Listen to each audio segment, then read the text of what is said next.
सवाल कि क्या राहुल गांधी से डर गई है नीतीश सरकार और क्या राहुल गांधी की मौजूदगी बिहार में नीतीश कुमार और बीजेपी के लिए कोई मुसीबत खड़ी करने वाली है। दिल्ली से आपसे मिलने आया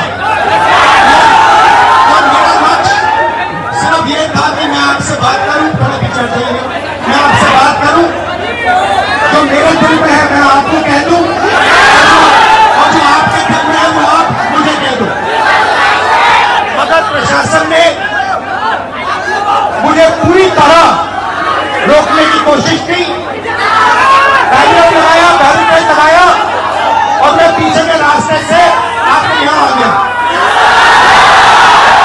दरअसल 15 मई को राहुल गांधी बिहार दौरे पे थे और इसी दौरान वो दरभंगा के अंबेडकर हॉस्टल में छात्रों से शिक्षा न्याय संवाद करने वाले थे, लेकिन राहुल गांधी के इस कार्यक्रम को प्रशासन ने अनुमति नहीं दी और हॉस्टल में कार्यक्रम करने से मना कर दिया और वही हॉस्टल से कुछ दूरी पर टाउन हॉल में उन्हें कार्यक्रम करने की अनुमति दी गई थी। अब सवाल यह है कि राहुल क्या कोई राजनीतिक कार्यक्रम करने वाले थे हॉस्टल में? सीधा सा जवाब है नहीं। वो बस जो दलित छात्र है, जो SC ST वर्ग के छात्र है, जिनके हितों के बारे में कोई नहीं सुनता। तमाम सेंट्रल यूनिवर्सिटीज है, तमाम प्राइवेट यूनिवर्सिटीज है, लेकिन इन सब में इन दलित छात्रों की भागीदारी कितनी है आप अच्छे से जान रहे हैं, समझ रहे हैं। राहुल गांधी बस उन छात्रों से संवाद करना चाह रहे थे, छात्रों से बात करना चाह रहे थे, उनकी समस्याओं को जानना चाह रहे थे और ये भी कह रहे थे कि उनकी समस्या को वो संसद में उठाएंगे। बस इसीलिए वो दरभंगा के इस अंबेडकर हॉस्टल में जाके छात्रों से संवाद करने जा रहे थे, लेकिन राहुल गांधी जैसे ही दरभंगा पहुंचते हैं उन्हें रोक दिया जाता है। राहुल गांधी वीडियो में बता रहे हैं कि उन्हें एयरपोर्ट पे भी रोका गया, उन्हें परेशान किया जा रहा है। आखिर ऐसा क्या है उस छात्रावास में जहां उन्हें जाने से रोका जा रहा है? वो कोई राजनीतिक कार्यक्रम नहीं करने जा रहे हैं, वो बस छात्रों की समस्याओं को सुनने जा रहे हैं और इस तरह उन्हें रोकना, सरकार उनसे डरती है, सरकार उन्हें परेशान कर रही है। राहुल गांधी को जब हॉस्टल से 3 किलोमीटर की दूरी पे थे तभी पुलिस उन्हें रोक देती है और पुलिस पूरी बैरिकेडिंग कर देती है कि किसी तरह उनका जो जत्था था राहुल गांधी के साथ, जो समर्थक जा रहे थे, उन्हें आगे ना बढ़ने दिया जाए। हालांकि राहुल गांधी रुकने वालों में से नहीं है, चाहे वो जातिगत जनगणना की मांग हो या फिर कोई और मांग, सरकार को झुका के मानते हैं और इस बार भी हुआ भी कुछ ऐसा ही। राहुल गांधी की गाड़ी को जब रोक दिया गया तब राहुल गांधी पैदल ही निकल पड़े हॉस्टल की तरफ। उनके साथ समर्थकों का पूरा हुजूम उमड़ पड़ा था और राहुल गांधी अपनी समर्थकों के साथ पैदल इस भीषण गर्मी में, इस भीषण धूप में पैदल ही हॉस्टल की तरफ निकल पड़े और कहा जा रहा है कि लगभग 3 किलोमीटर दूर था हॉस्टल और हॉस्टल के पास भी जब राहुल गांधी पहुंचे तब हॉस्टल में उन्हें एंट्री नहीं दी गई। हॉस्टल के गेट पे बड़े बड़े ताले लगा दिए गए थे जंजीरों से बांधकर। राहुल गांधी तब भी हार नहीं माने और लगातार वो पुलिस से कहते रहे कि आपको जो करना है आप कीजिए, हम जाके रहेंगे, हम कोई गलत काम नहीं कर रहे हैं, ये लोकतंत्र है और लोकतंत्र में मुझे वहां जाके छात्रों से बात करने की आजादी है। अगर आप मुझे रोक रहे हैं तो ये तानाशाही है। ये लोकतांत्रिक देश है और इस देश में ऐसा नहीं होगा, मैं छात्रों से बात करके ही रहूंगा। हॉस्टल के 3-4 गेट थे जो ब्लॉक बाय ब्लॉक होते हैं। राहुल गांधी दूसरे ब्लॉक से, यानी हॉस्टल के जो पिछला गेट था उससे हॉस्टल में दाखिल हो जाते हैं और उस वक्त छात्रों को संबोधित करने लगते हैं। राहुल गांधी लगभग 12 मिनट तक छात्रों को संबोधित करते हैं। इसी दौरान वो एक छात्र को अपने सवाल पूछने के लिए मंच पर बुलाते हैं तो ये छात्र बड़ा आक्रोशित होता है। ये सवाल उठाता है कि आखिरकार इस देश की शिक्षा व्यवस्था में दलित छात्रों की, SC ST वर्ग से जो छात्र आते हैं, तमाम विषम परिस्थितियों के बावजूद उनकी स्थिति क्या है। हम शिक्षा व्यवस्था की बड़ी बड़ी बातें करते हैं, इन दलित छात्रों के लिए शिक्षा की बड़ी बड़ी योजनाएं लाते हैं, लेकिन धरातल पर ये कितना सफल हो पाता है ये देखने का विषय है, ये पढ़ने और सोचने का विषय है। आखिर में राहुल गांधी जब उस छात्र से मीडिया को लेकर सवाल करते हैं तब छात्र देश की मीडिया पर अपनी भड़ास निकालता है। वो परेशान है इस देश की मीडिया से, ये परेशान है उस मीडिया से जो इन छात्रों की नहीं सुनता, जो इन दलित छात्रों की आवाज नहीं उठाता, ना ही इनकी समस्याओं को सरकार के समक्ष उठाता है। वो दिन रात सिर्फ सांप्रदायिकता फैलाता है और एक पार्टी की गुलामी करने में लगा रहता है और इस छात्र के बयान से वो आक्रोश, वो भड़ास देखने को मिलती है। आप में से कोई बोलना चाहता है? आ जाओ, आ जाओ।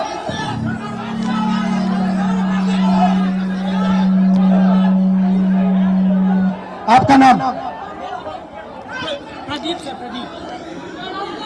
यहाँ पे आपके हॉस्टल में क्या हालत है, थोड़ा बताइए मुझे। सर हॉस्टल की हालत बहुत खराब है, हॉस्टल की हालत बहुत दयनीय है। हम लोग बहुत बुरी स्थिति में रहते हैं सर। यहाँ की जो प्रशासन है उसके द्वारा बीच बीच में मानसिक प्रताड़ना दी जाती है हॉस्टल को खाली करवाकर। सर आपसे बहुत उम्मीद है, आपसे उम्मीद इसलिए है कि आप नेता प्रतिपक्ष है और आप हमारे देश के अगले यशस्वी प्रधानमंत्री है सर, तो आपसे बहुत उम्मीद है सर। आपसे रणनीति इसलिए आपके साइड से, आप सबके साइड से लोकसभा में मैं कौन सा मुद्दा उठाऊं? सर लोकसभा में सर जो दलित के साथ भेदभाव होता है और शिक्षा का सर जो बजट है दिन पर दिन घटता जा रहा है और कल्याण विभाग की जो सर बजट है वो घटती जा रही है।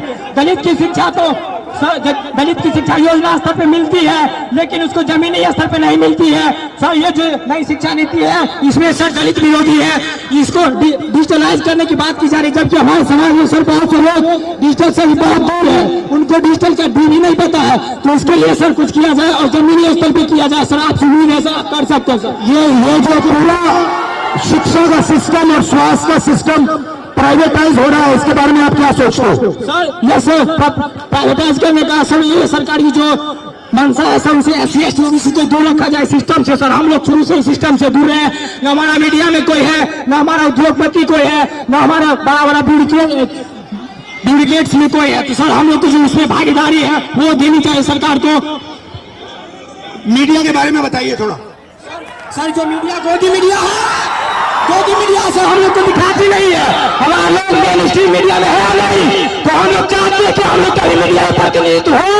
और सर दरभंगा में जर्नलिज्म के लिए कॉलेज हो, जर्नलिज्म के लिए कॉलेज नहीं है, हम लोग जर्नलिज्म करना भी चाहते हैं तो वो प्लेटफॉर्म नहीं मिलती है सर। इसकी हाई एजुकेशन फीस इतनी होती है कि हमारे फीस पे नहीं कर पाते हैं, इसलिए हम लोग कोर्स नहीं कर पाते हैं सर। यूनिवर्सिटी में जो है कोर्स समय पर नहीं होता है, यूनिवर्सिटी में जो है सर बहुत फीस। आप क्या पढ़ते हो? सर मैं अभी DLED कर रहा हूँ सर, सेकेंड ईयर में बाइट माधोपट्टी दरभंगा से। कैसा चल रहा है? सर DLED तो ठीक चल रहा है लेकिन सर आगामी TRE4 है जिसमें 23-25 वालों को मौका मिले, इसके लिए भी हम लोग प्रोटेस्ट किए हैं सर, कर रहे हैं सर। और माता पिता क्या करते हैं, भाई बहन कितने हैं? सर मेरे माता पिता सर, मम्मी तो गृहिणी है, पापा एक मामूली ड्राइवर है सर। पापा जो है 300-400 दिहाड़ी पे काम करते हैं सर। हम लोग बहुत गरीब तबके से आते हैं, अगर ये हॉस्टल नहीं होती। यहाँ लगभग राहुल गांधी ने छात्रों को 12 मिनट तक संबोधित किया और इस 12 मिनट के संबोधन में सामाजिक न्याय, शिक्षा व्यवस्था, दलित छात्रों की SC/ST वर्ग की भागीदारी नौकरियों में, साथ ही साथ प्राइवेट सेक्टर में रिजर्वेशन जैसा मुद्दा उन्होंने उठाया और ये भी बताया कि उन्होंने सरकार से कहा था कि आपको जातिगत जनगणना करवानी पड़ेगी और सरकार को आखिरकार झुकना पड़ा और जातिगत जनगणना करवाने का फैसला लेना पड़ा। राहुल गांधी आगे इन छात्रों को संबोधित करते हुए कहते हैं, आप 90% की हिस्सेदारी रखते हैं इस देश में, आप अपने आप को कमजोर मत समझिए, आप अपने अंदर की मजबूती को पहचानिए और अपने हक के लिए लड़ना सीखिए, हम आपकी आवाज को उठाएंगे। राहुल गांधी छात्रों को संबोधित करने के बाद पटना के लिए रवाना हो गए। पटना के एक सिनेमा हॉल में उन्होंने फूले मूवी देखा, जो वहां आम लोग मौजूद थे। ऐसा नहीं है कि कांग्रेस के बड़े बड़े नेताओं के साथ, नहीं, बड़े बड़े नेता नहीं थे, आम कार्यकर्ता थे और वहां जो लोग मौजूद थे जैसे सोशल एक्टिविस्ट वगैरह हो गया, उनके साथ उन्होंने फूले मूवी देखी और हॉल के बाहर आने के बाद उन्होंने कहा कि मूवी बहुत अच्छी है, सभी लोगों को देखना चाहिए।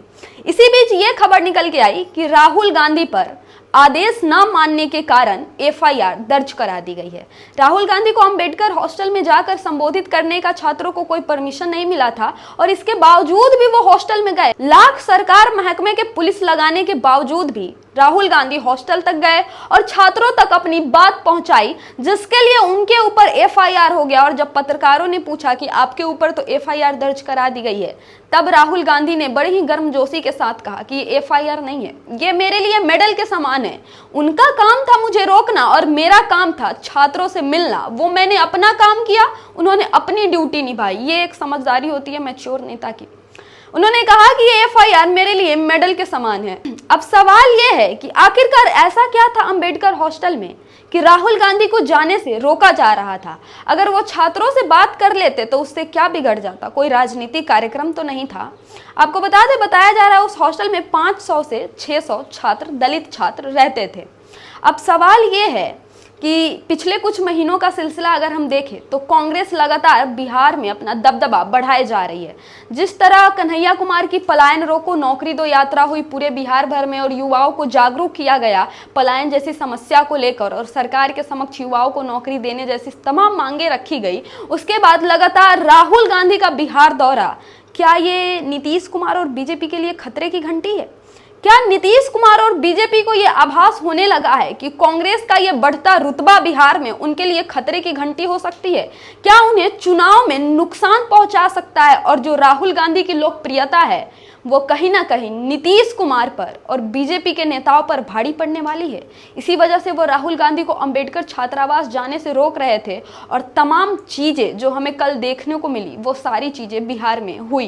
इससे ये साफ साफ समझने को मिलता है कि जिस तरह राहुल गांधी बिहार में एक्टिव है बिहार चुनाव को लेकर और तेजस्वी यादव लगातार सरकार पे चौतरफा वार कर रहे हैं और राहुल तेजस्वी की ये जो जोड़ी है, ये जो गठबंधन है, वो नीतीश कुमार और बीजेपी के लिए भय का माहौल बना रही है। नीतीश कुमार और बीजेपी में खलबली मची हुई है कि ये कहीं चुनाव में उनको नुकसान ना पहुंचा दे। और अगर इन सारी चीजों को आप लाइन बाय लाइन रख के एनालिसिस करें और जो राजनीतिक विशेषज्ञ होते हैं उनसे जानने और समझने की कोशिश करें तो वो यही कहेंगे कि एनडीए में इस वक्त भय का माहौल है। जिस तरह तेजस्वी यादव और राहुल गांधी लगातार मिलके जनता के मुद्दे उठा रहे हैं, खासकर जातिगत जनगणना का मुद्दा, जो दलित समुदाय से आते हैं लोग, जो पिछड़े समुदाय से आते हैं, जो एससी एसटी वर्ग के लोग हैं, उनकी समस्याओं को जिस तरह वो उठा रहे हैं सरकार के समक्ष और सरकार को उनको लेकर टारगेट कर रहे हैं और सरकार को घेर रहे हैं, उसके बाद एनडीए की चिंताएं अब बढ़ गई है और बिहार चुनाव में ज्यादा वक्त बचा नहीं है।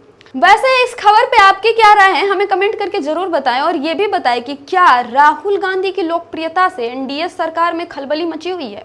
कमेंट करके अपना राय जरूर दें और देखते रहिए हमारा YouTube channel diplomatic India. Channel को सब्सक्राइब कर दीजिएगा। ऐसे ही विश्वसनीयता और सच्चाई के साथ खबरों से आपको रूबरू कराते रहेंगे। धन्यवाद।